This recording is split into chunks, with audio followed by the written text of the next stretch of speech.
UW Health is bringing a new breakthrough cancer treatment, now offering a proton therapy program for adults through a clinical trial. Proton therapy uses radiation therapy to target tumors, working in a very specific region of the body to avoid exposing other healthy tissue. The goal of the treatment is to help improve quality of life for people living with cancer, with the option now spreading to the state line region.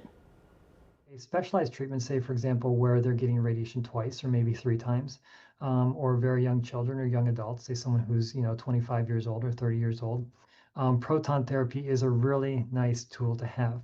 And the reason it's important for those patients, those populations, is because the side effects of radiation therapy can be additive.